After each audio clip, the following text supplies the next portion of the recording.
Hello friends, स्वागत है आपका हमारे YouTube channel study with smartness में। आज हम संविधान का भाग 9 पढ़ेंगे जो हमारे एग्ज़ाम के लिए बहुत इम्पोर्टेंट है।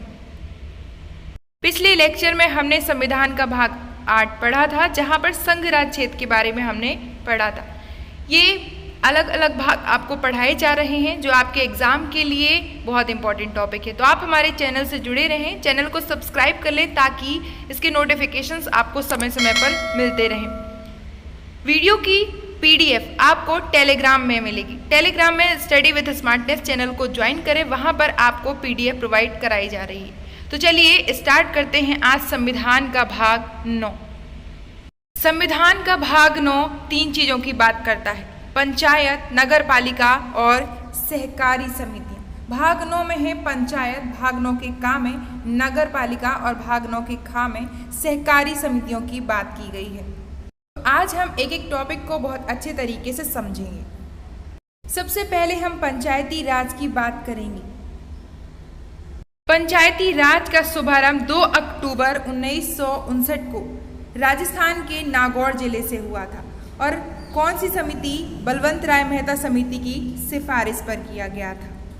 जब यह लागू हुआ तब यहाँ पर संवैधानिक प्रावधान इसे नहीं माना गया, अतः यह सभी राज्यों में इसे लागू करने में रुचि नहीं दिखाई गई थी।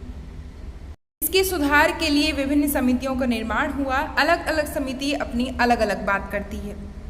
सबसे पहले गठित की गई बलवंत राय मेहता समिति। बलवंत राय मेहता समिति 1957 में गठित की गई और ये त्रिस्तरीय पंचायत की बात करती है। त्रिस्तरीय पंचायत का मतलब है कि इसके तहत ग्राम, ब्लॉक और जिला स्तर पर पंचायतों का निर्माण किया जाना, इसने ऐसा प्रारूप प्रस्तुत किया। उसके बाद आई अशोक मेहता समिति। अशोक मेहता समिति जो कि 1977 में गठित की गई। ये क्या कहती है? ये 2 स्तरीय पंचायत की बात करती है, यानी कि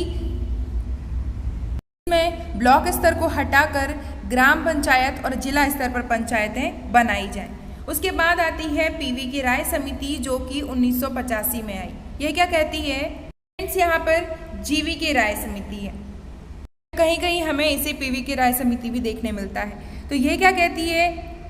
केंद्र स्तर पर पंचायत की बात करती है, यानी कि केंद्र स्तर पर केंद्र के द्वारा पंचायतों के अधिकार की बात करती है GV के राय समिति। नेक्स्ट है हमारी LM सिंघवी समिति जो कि 1986 में गठित की गई।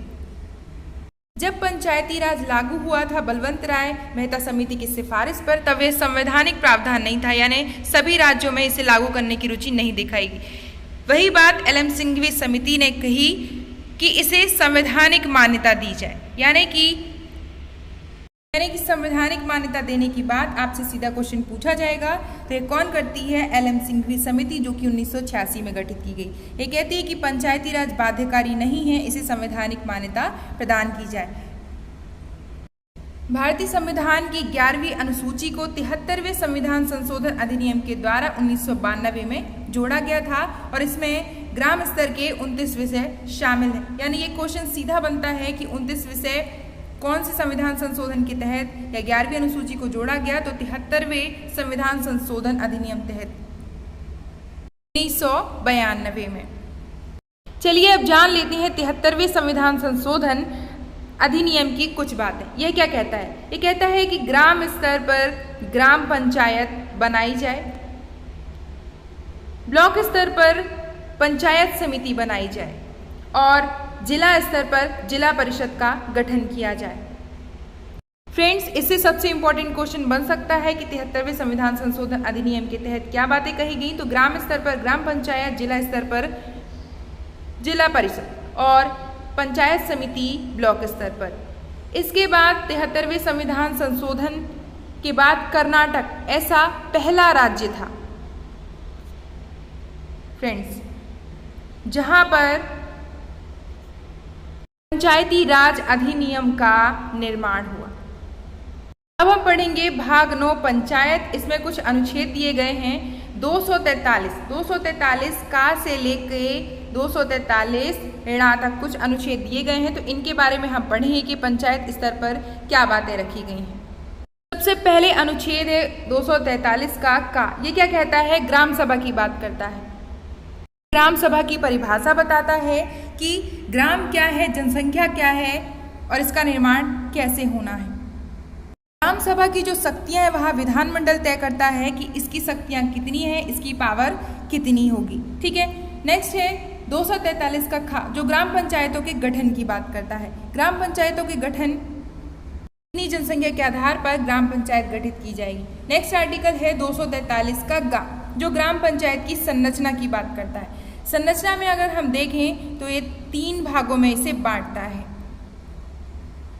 पहला है ग्राम पंचायत,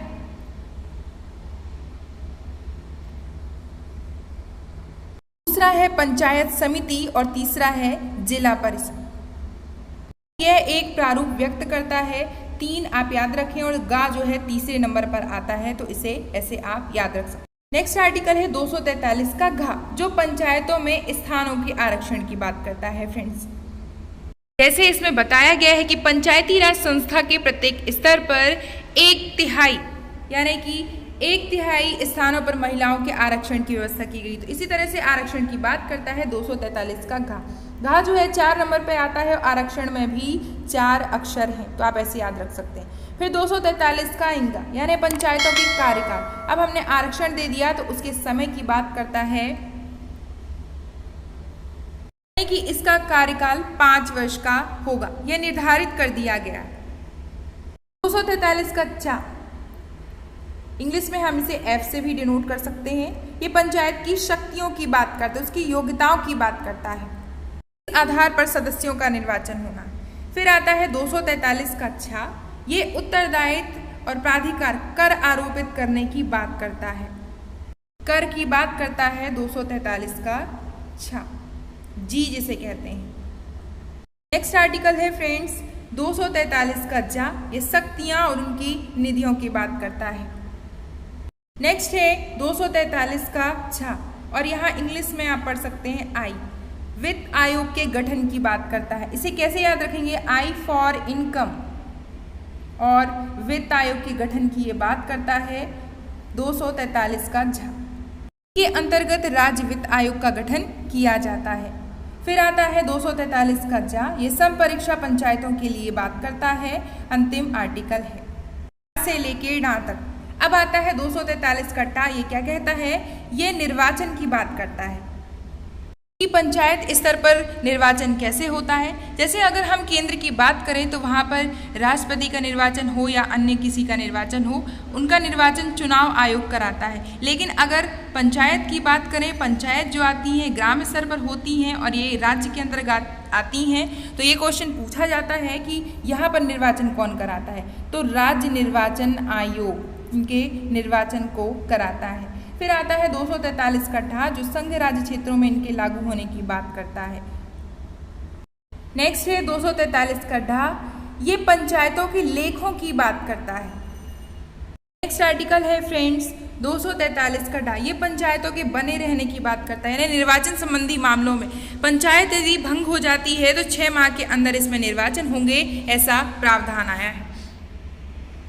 अंतिम है 243 का डा, जिसे हम ओ से भी प्रदर्शित करते हैं। तो न्यायालय के हस्तक्षेप की बात करता है कि न्यायालय का इसमें दखल ना देना। पंचायत जो है 73वें संविधान संशोधन अधिनियम 1992 में इसे जोड़ा गया था, लेकिन इसे लागू माना जाता है 24 अप्रैल 1993 से ये लागू माना जाता है। पढ़ेंगे हम भाग 9 का यानी नगर पालिकाओं के बारे में पढ़ेंगे। अब 74वां संविधान संशोधन ये किससे संबंधित है फ्रेंड्स, नगर पालिकाओं से संबंधित है ये, यानी ये अब नगर पंचायत के ग्राम पंचायत के बाद नगरीय पंचायत की बात करता है। ये भाग 9 का अनुच्छेद 243 ता सा या से लेके छा ता का तक इसमें अनुच्छेद शामिल है, और ये 12वीं अनुसूची का इसमें प्रावधान है। हमने पढ़ा था 73वें संविधान संशोधन में 11वीं अनुसूची जोड़ी गई थी और 29 विषय जोड़े गए थे। यहाँ पर नगर पालिकाओं की बात करें तो 12वीं अनुसूची जोड़ी गई और इसमें कितने विषय जोड़े गए, 18 विषय जोड़े गए, जो कि नगरीय प्रशासन से संबंधित है। सबसे पहला नगर निगम अगर बना था तो हम बात करें 1687 में मद्रास में पहला नगर निगम बनाया गया था फ्रेंड्स। नगरीय प्रशासन लागू कब से हुआ? तो 1 जून 1993 से यह लागू हुआ। नगर पालिका भाग 9 के काम में दी है और ये 3 स्तर की बात करती है, नगर पंचायत, नगर पालिका और नगर निगम। सबसे पहले हम पढ़ेंगे नगर पंचायत। नगर पंचायत क्या कहता है? गांव से नगर तक की बात करता है, ठीक है। नगर पालिका छोटे नगर, नगर निगम जो होते हैं वह बड़े नगरीय क्षेत्र होते हैं। नगर पंचायतों में अध्यक्ष होते हैं, ठीक है। नगर पालिका में भी अध्यक्ष होते हैं प्रमुख, जबकि नगर निगम की बात करें तो यहाँ पर महापौर यानी कि विधायक, मेयर बनते हैं। फ्रेंड्स, जो नगर पंचायत होती है, अब इसे हम कैसे समझ सकते हैं? तो ऐसा ग्रामीण क्षेत्र जो नगर क्षेत्र में धीरे धीरे परिवर्तित हो रहा है, ठीक है। नगर पालिका जो होती है ये छोटे नगर क्षेत्र होते हैं और नगर निगम जो होते हैं वे बड़ी नगरीय क्षेत्र, यानी 10 लाख से यहाँ पर कम जनसंख्या नहीं होनी चाहिए। यदि 10 लाख से कम जनसंख्या है तो ये नगर निगम नहीं बनेंगे, और अगर 10 लाख से अधिक जनसंख्या है तो ये नगर निगम के रूप में परिवर्तित हो जाएंगे, यानी 10 लाख जनसंख्या का जो प्रावधान है वे नगर निगम में है। चलिए फ्रेंड्स, अब हम 74वें संविधान संशोधन से जुड़ी कुछ हम बातें जान लेते हैं। 74वां संविधान संशोधन, इसमें क्या है? 1/3, इसमें भी महिलाओं के लिए 1/3 आरक्षण की बात कही गई है। ST SC के लिए आरक्षण की बात कही गई और इसके कार्यकाल को भी 5 वर्ष का बताया गया है। एक एक आर्टिकल को बहुत अच्छे तरीके से समझेंगे। सबसे पहले है 243 का ता, जो कि परिभाषाओं को बताता है। जैसे हमने वहाँ पे पढ़ा ग्राम स्तर पर ग्राम सभा, ग्राम पंचायत के बारे में परिभाषाएं हैं कि ग्राम कैसे होनी चाहिए, कितनी जनसंख्या होनी चाहिए। इसी तरह नगर पालिका में भी परिभाषाओं के बारे में बताया है। परिभाषाएं, फिर उसके गठन की बात करता है 243 का था। नगर पालिकाओं की संरचना की बात करें तो हमने देखा कि नगर निगम, नगर परिषद, नगर पंचायत, इस तरीके से नगर पालिका की संरचना 3 भागों में विभाजित होती है। फिर आता है 243 का धा, ये वार्ड समितियों के तहत नगर संरचना की बात करता है कि कहाँ पर कितनी जनसंख्या के आधार पर इसका गठन किया जाना है। फिर हम देखते हैं स्थानों के आरक्षण की बात करता है, तो यहाँ पर 1/3 महिलाओं के लिए आरक्षण, जो मैंने पहले बता दिया है। नेक्स्ट आर्टिकल है 243 का पा, ये क्या कहता है? नगर पालिकाओं की अवधि, यानी इसका कार्यकाल बता दिया है कि 5 वर्ष का कार्यकाल होगा। सदस्य के लिए योग्यताएं बताई हैं 243 के फा में। 243 का बा क्या कहता है?